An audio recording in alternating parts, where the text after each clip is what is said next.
Hi, it's me again with Corel Draw Tips and Tricks.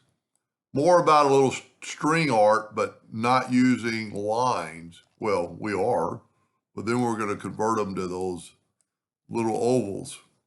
So we're going to hit P, put it in the center of the page. Then I'm going to bring in indexing lines that are in the middle of the page. Matter of fact, I'm going to delete some of these.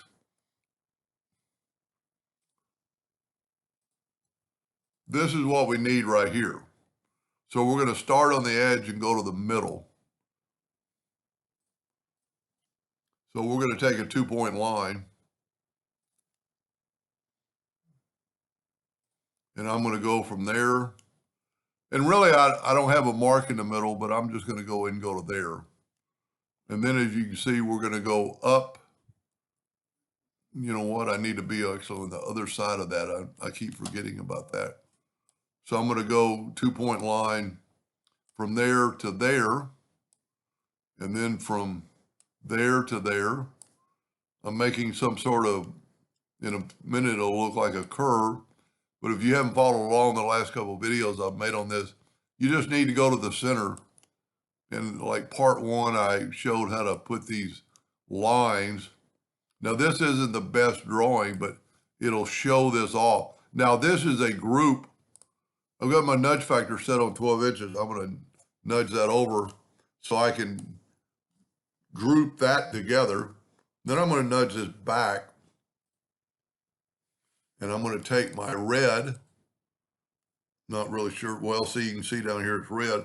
I'm going to Control D. I'm going to mirror it and mirror it. And look at that. It matched up perfectly. Now, in this top one, I'm going to take just a 2-point line. And I'm going to go from there to there.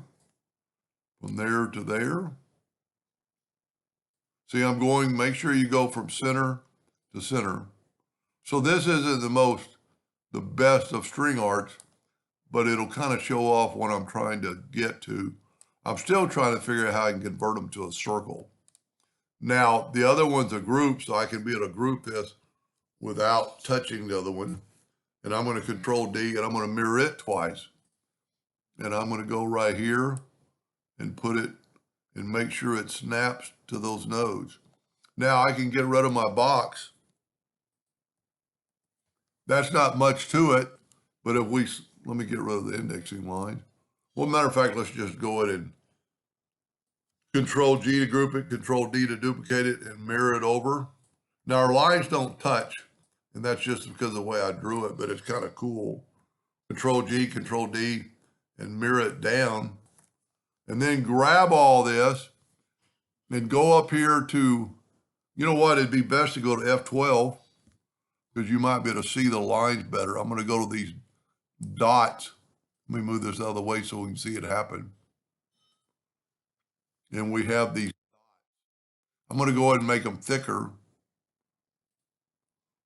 And then, well, I'm going to go ahead and leave it like that. I'm going to show you the next little thing you can do. So now we have these dots. But if we select it all again and hit F12 on the keyboard and give it rounded corners, and now my little dots are little ovals. Not that cool of a deal. I'm still trying to figure out how to make them into a circle or an ellipse or a little ball. I just haven't quite figured out how to do that yet. But it's pretty cool. I don't know what you'd use that for, but if you space them out a little bit more, it could be a stitch pattern. Anyway, hope that gave you an idea or two, and thank you for watching.